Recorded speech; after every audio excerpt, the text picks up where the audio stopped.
아이를 버린 어머니가 10해 만에 다시 찾아왔습니다. 이제 데려가겠습니다. 하지만 그보다 먼저 이 이야기는 산속에서 시작됩니다. 울음소리가 들렸습니다. 바람소리 사이로 아주 작은 아이 울음이었습니다. 광주리 안에는 서로를 붙잡은 쌍둥이와 쪽지 한 장이 놓여 있었습니다. 10해 뒤에 찾으러 오겠다. 그때부터 한 여인의 시간이 조용히 흐르기 시작했습니다. 자, 이야기를 들어보십시오. 옛날 어느 산자락 아래에 초가집 한 채가 있었습니다. 지붕은 낮았습니다. 마당은 좁았습니다. 뒤란에 장독 몇 개가 전부인 집이었지요. 봄이면 처마 끝에 제비가 집을 짓고 가을이면 마당 귀퉁이에 풀벌레가 울었습니다. 누가 보아도 넉넉한 집은 아니었습니다. 그러나 무너지지는 않았습니다. 비가 와도 버텼고 눈이 쌓여도 쓰러지지 않았습니다. 그 집을 닮은 사람이 살고 있었습니다. 이름은 월분이라 했습니다. 월분은 일찍이 남편을 잃었습니다. 병이었습니다. 올해 알타가 어느 가을날 조용히 떠났지요. 월분은 그 곁에서 마지막을 지켰습니다. 울었는지 울지 않았는지 그것은 아무도 몰랐습니다. 다만 그 이튿날 아침 월분은 여느 날처럼 일어나 밥을 지었습니다. 혼자서 두 사람분을요. 그릇 하나를 앞에 두고 한참 앉아 있다가 그제야 혼자라는 것을 실감했겠지요. 자식도 없었습니다. 얻지 못한 것인지 하늘이 주지 않은 것인지 그것도 알 수 없었습니다. 그저 혼자였습니다. 세상과 둘이서 아침 저녁을 나누며 살았지요. 세상은 말이 없었습니다. 월분도 말이 없었습니다. 그렇게 두 사람은, 아니 그렇게 혼자는 하루하루를 살아갔습니다. 먹고 사는 일은 고단했습니다. 봄이 오면 들에 나갔습니다. 남의 집 밭에 나가 허리를 굽히고 씨를 뿌렸습니다. 여름이면 김을 맸습니다. 잡초는 뽑아도 다시 났지요. 가을이면 거두는 일을 도왔습니다. 거둔 것은 남의 것이었습니다. 월분에게는 품삯이 돌아왔습니다. 쌀 한 돼 혹은 엽전 몇 입. 그것으로 다음 끼니를 이었지요. 겨울이 되면 일거리가 없었습니다. 그러면 짚을 가져다 집신을 삼았습니다. 밤마다 등잔 아래 앉아 손을 놀렸지요. 집끝이 손바닥을 파고들어 살이 트고 갈라졌습니다. 한겨울이면 손등이 빨개지다 못해 피가 배어나오기도 했습니다. 그래도 손을 멈추지 않았습니다. 손을 멈추면 끼니가 멈췄으니까요. 등이 굽어도 손이 거칠어져도 월분은 그러려니 했습니다. 한탄하는 것도 사치라 여겼습니다. 사치를 부릴 만큼 시간이 넉넉하지 않았습니다. 해가 뜨면 나가야 했고 해가 지면 돌아와야 했으니까요. 마을 사람들은 월분을 가리켜 이렇게 말하곤 했습니다. 저 여인은 팔자가 드세. 이른 나이에 남편을 잃고 자식도 없이 홀로 산다는 것이 안쓰럽기도 하고 딱하기도 했겠지요. 그 말이 틀리지는 않았을 겁니다. 돌아보면 고된 삶이었으니까요. 그러나 월분 본인은 그런 말에 크게 흔들리지 않았습니다. 오늘 하루를 버티면 내일이 왔습니다. 내일 하루를 버티면 또 모레가 왔지요. 그렇게 모레가 오고 글피가 오고 또 어느새 계절이 바뀌었습니다. 봄이 지나 여름이 오고 여름이 지나 가을이 왔습니다. 그렇게 살다 보면 언젠가는 달라지겠거니 싶기도 했습니다. 아니면 달라지지 않더라도 그냥 살다 가겠거니 싶기도 했지요. 어느 쪽이든 월분은 오늘을 살았습니다. 그런 여인이었습니다. 크게 욕심내지 않았습니다. 남의 것을 탐내지도 않았습니다. 크게 기대하지도 않았습니다. 기대가 크면 실망도 크다는 것을 삶이 가르쳐 주었으니까요. 그냥 조용히 주어진 하루를 살아가는 여인이었습니다. 웃음이 없는 것은 아니었습니다. 봄날 밭에서 옆집 안악과 수다를 떨 때면 웃었습니다. 집신 한 켤레가 제대로 완성되었을 때도 흐뭇했습니다. 작은 것에 기뻐하고 작은 것에 감사하는 사람이었습니다. 큰 행복을 모르는 것이 아니라 작은 행복으로도 충분히 살 수 있다는 것을 알고 있었지요.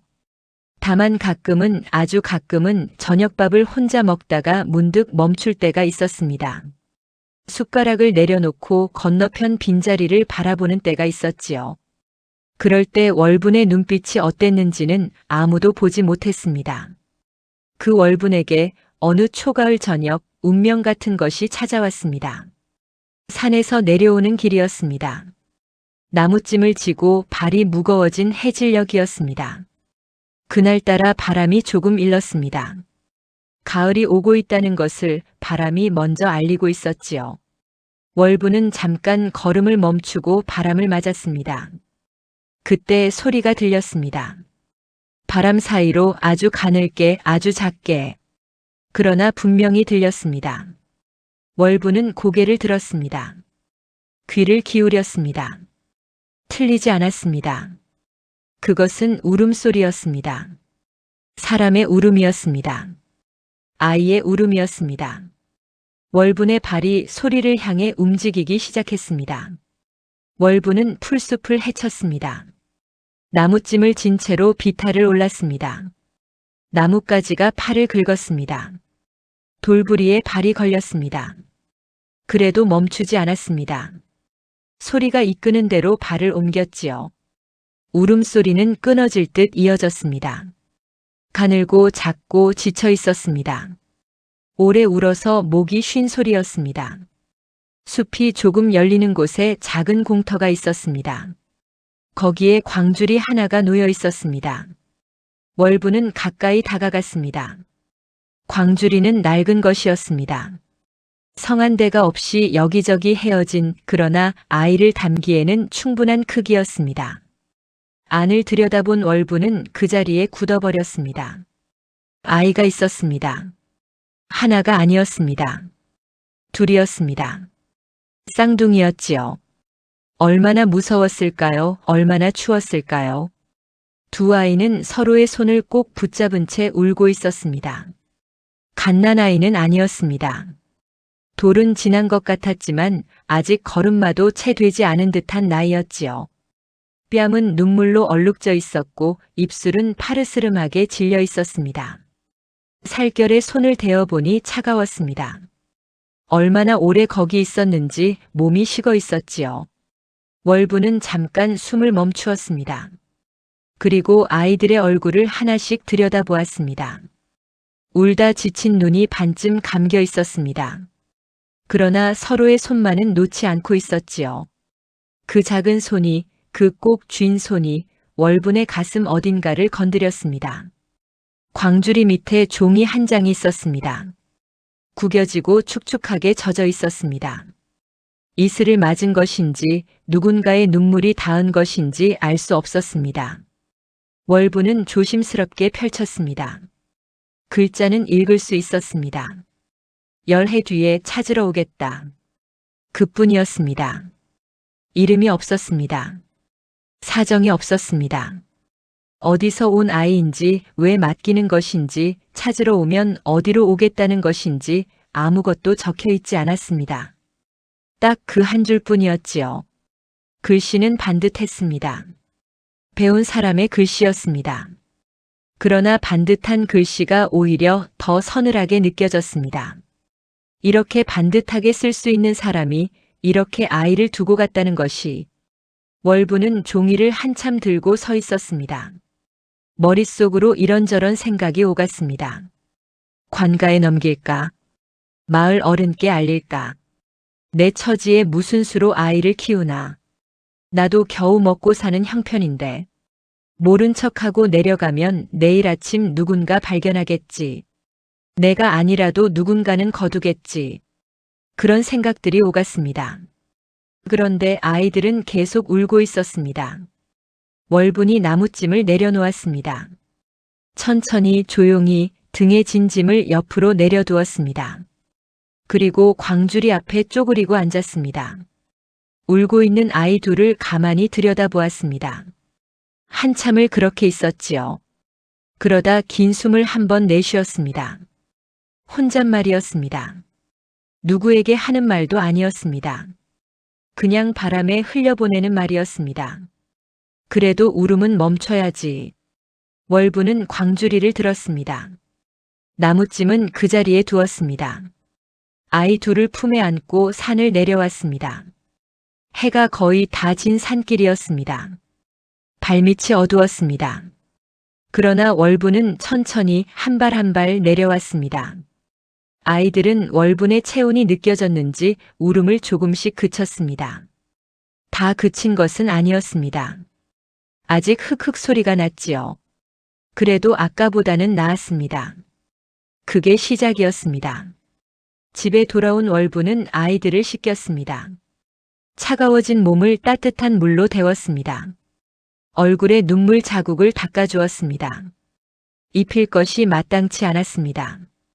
자기 옷가지를 뜯어 작게 잘라 둘렀지요. 먹을 것을 입에 넣어 주었습니다.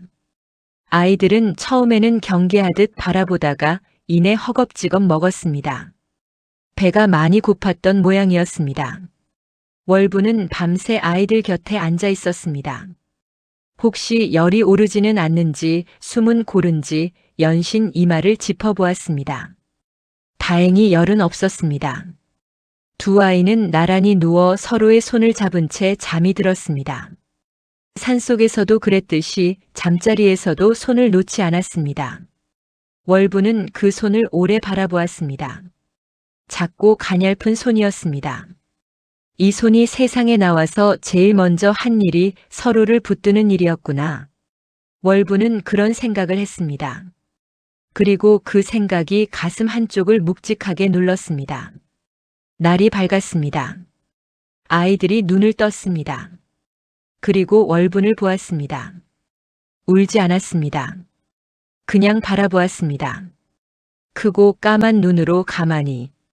월부는 조용히 말했습니다. 배고프지? 밥 줄게.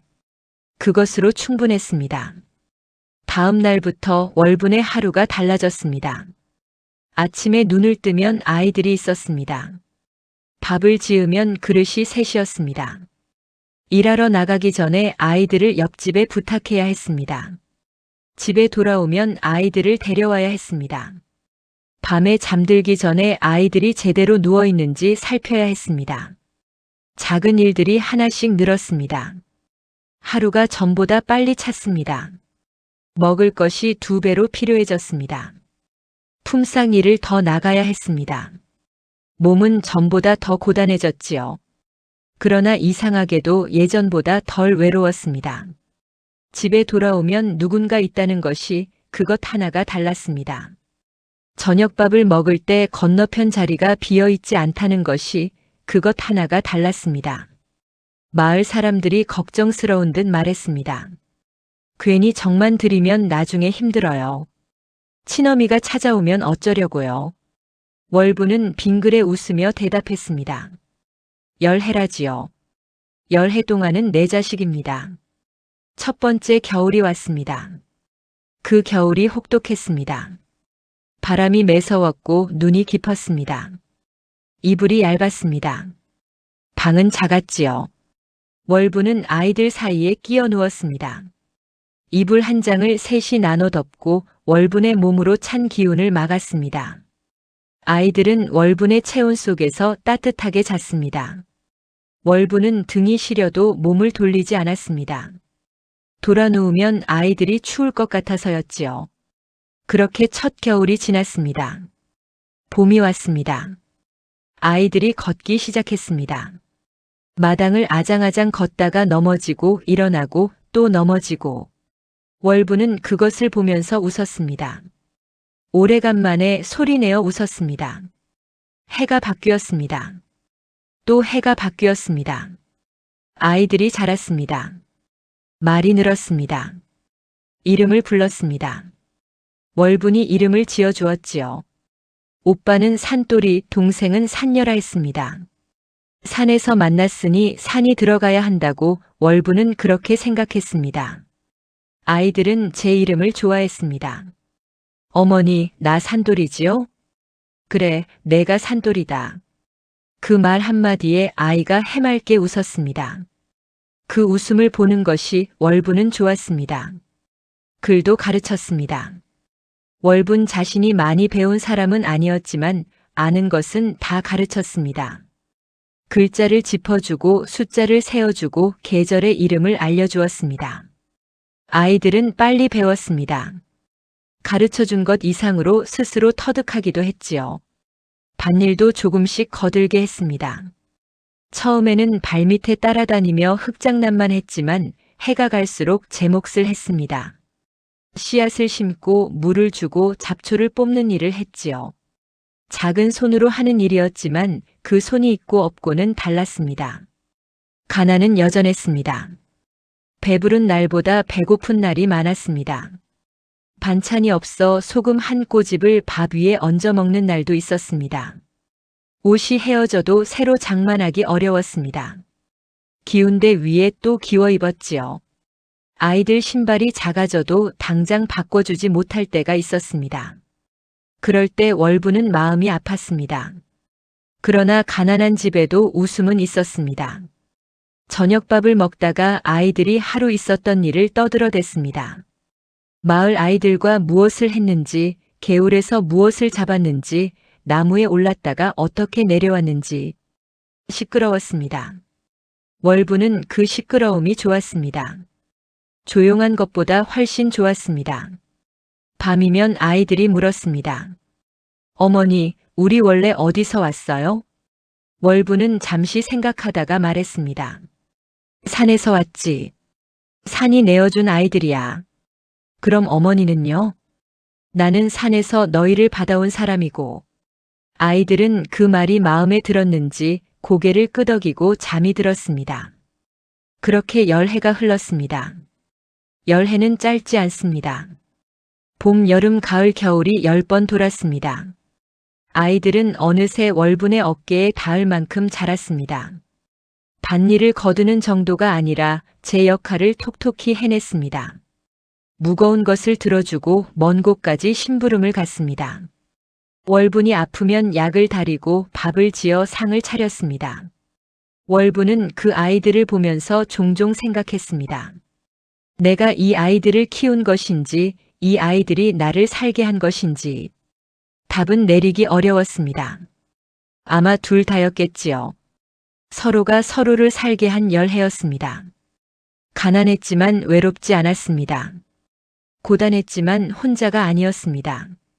그리고 그 열해가 다 지나갔습니다. 열해째 되던 해 여름이었습니다. 더위가 한창이던 어느 날 오후였습니다. 마을 어귀에 수레 한 대가 들어섰습니다. 보통 수레가 아니었습니다. 바퀴가 굵고 단단했으며 끄는 말도 좋은 말이었습니다.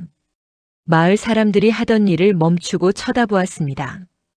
이런 수레가 이 마을에 들어올 일이 없었으니까요. 수레가 멈추고 여인이 내렸습니다. 고운 비단옷을 입고 있었습니다. 더운 날씨인데도 옷매무새가 흐트러지지 않았습니다. 곁에는 하인 둘이 따랐지요. 여인은 마을을 한번 둘러보았습니다. 그리고 마치 처음부터 알고 있었다는 듯이 묻지도 않고 걸음을 옮겼습니다. 곧장 월분의 집 쪽으로. 마을 사람들이 수군거렸습니다. 저 사람이 누구지? 저런 차림새가 여기 무슨 일이래? 여인이 월분의 집 앞에 섰습니다. 월분은 마당에서 일을 하다가 고개를 들었습니다. 낯선 여인이 서 있었습니다. 눈이 마주쳤습니다. 잠깐, 아주 잠깐 여인의 눈빛이 흔들리는 것 같았습니다. 그러나 이내 가라앉았습니다. 여인이 입을 열었습니다. 이 집에 쌍둥이 아이들이 있지요. 물음이 아니었습니다. 확인이었습니다. 월부는 대답하지 않았습니다. 그냥 바라보았습니다. 여인이 다시 말했습니다. 이 아이들이 제 아이들입니다. 이제 데려가겠습니다. 마을이 순식간에 술렁였습니다. 소식은 빠르게 퍼졌습니다. 삽시간에 이웃들이 월분의 집 앞에 모여들었습니다. 수군거리는 소리가 담장 너머까지 들렸지요. 아이들은 마당 안쪽에 서 있었습니다. 낯선 여인을 보고 월분을 보고 다시 여인을 보았습니다.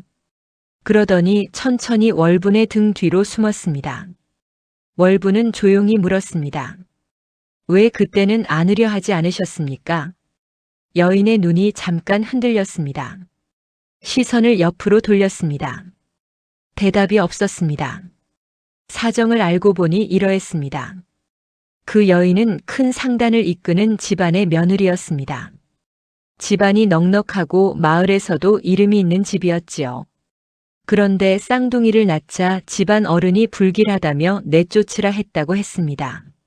쌍둥이는 집안을 망하게 한다는 오래된 말이 있었는데 그 어른은 그 말을 굳게 믿고 있었던 것이지요. 여인은 어른의 뜻을 거스르지 못했습니다. 이제 막 낳은 아이들을 안고 산으로 올라가 광주리에 눕히고 왔습니다. 쪽지 한 장을 쓰는 손이 얼마나 떨렸을까요? 내려오는 발걸음이 얼마나 무거웠을까요?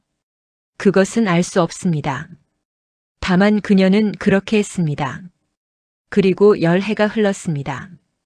집안 어른이 세상을 떠났습니다. 집안을 이어갈 자식이 필요해졌습니다. 그제야 여인은 산 아래로 내려왔습니다. 핏줄은 맞았습니다. 그러나 열해 동안 단 한 번도 찾지 않았습니다. 아프다는 소식이 있어도 보고 싶다는 마음이 있어도 오지 않았습니다. 단 한 번도. 고을 원님이 이 일을 듣고 양쪽을 불렀습니다. 원님 앞에 여인이 섰습니다. 월분이 섰습니다. 그리고 두 아이가 섰습니다. 원님이 여인에게 물었습니다. 열해 동안 한 번도 찾지 않은 까닭이 무엇이요? 여인이 대답했습니다. 사정이 있었습니다. 찾고 싶었으나 찾을 수 없는 처지였습니다.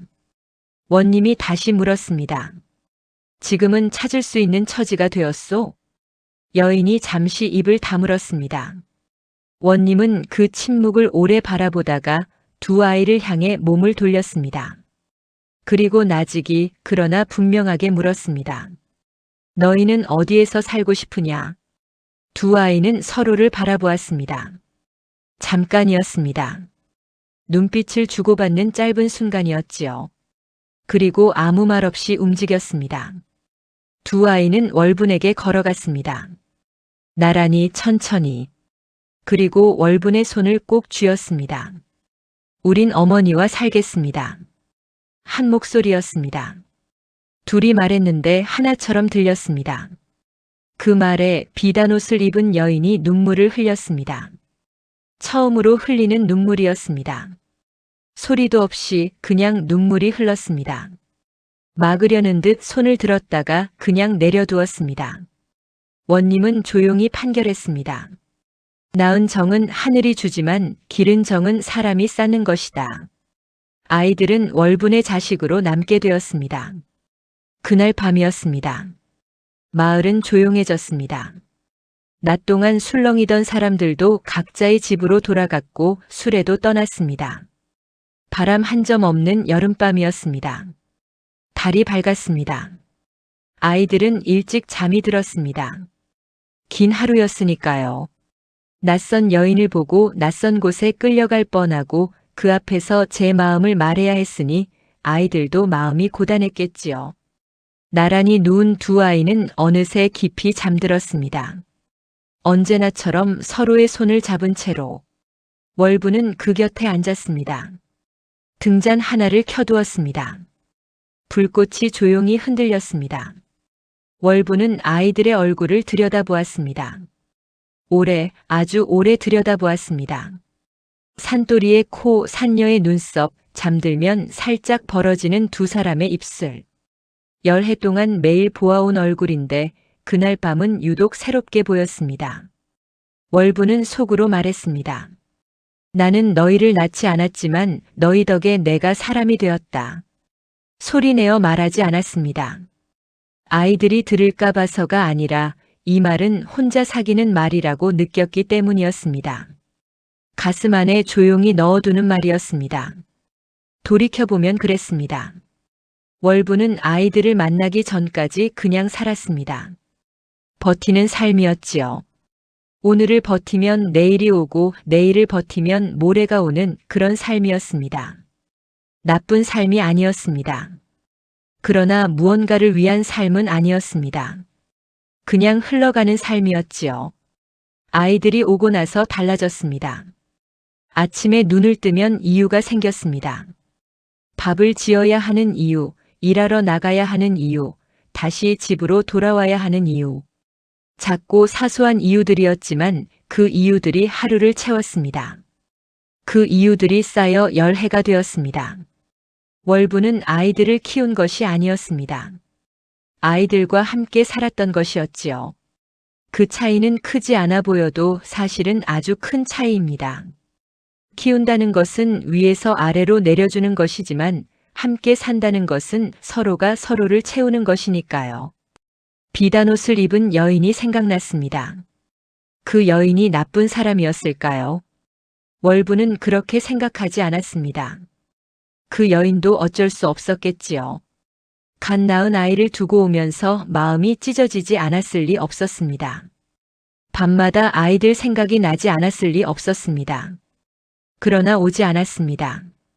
열해 동안 단 한 번도 오지 못한 것인지 오지 않은 것인지 그 경계는 아마 그 여인만이 알겠지요. 다만 월부는 이것 하나는 분명히 알았습니다. 비워둔 자리는 누군가로 채워진다는 것을. 그 자리를 누가 채웠는지가 중요한 것이 아닙니다. 그 자리가 채워지는 동안 거기에 얼마나 많은 것이 쌓이는지가 중요한 것이지요.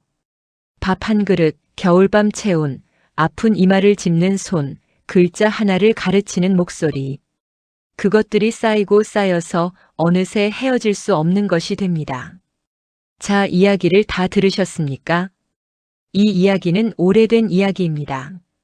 그러나 오래되었다고 해서 낡은 이야기는 아닙니다. 지금도 어딘가에서는 이런 일이 있습니다. 낳지 않았어도 어머니인 사람이 있고 낳았어도 어머니이기를 멈춘 사람이 있습니다. 핏줄이란 하늘이 이어주는 것입니다. 그러나 마음은 그렇지 않지요. 마음은 날마다 쌓이는 것입니다. 함께 밥을 먹고 함께 추위를 버티고 함께 웃고 울면서 조금씩 조금씩 쌓이는 것입니다. 그 무게는 핏줄보다 가볍지 않습니다. 때로는 더 무겁습니다. 월부는 그날 이후로도 똑같이 살았습니다. 아침이면 일어나 밥을 짓고 낮이면 일하러 나가고 저녁이면 돌아왔습니다. 달라진 것이 있다면 돌아올 때 들려오는 소리였습니다. 어머니 오셨어요? 그 소리 하나면 충분했습니다. 고단한 하루도 그 소리를 들으면 쓰러졌습니다. 무거운 발걸음도 그 소리를 들으면 가벼워졌습니다. 월분에게는 그것으로 충분했습니다. 그것이 전부였고 그것이 다였습니다. 그리고 아이들은 그날도 그 다음 날도 또 그 다음 날도 월분을 어머니라 불렀답니다.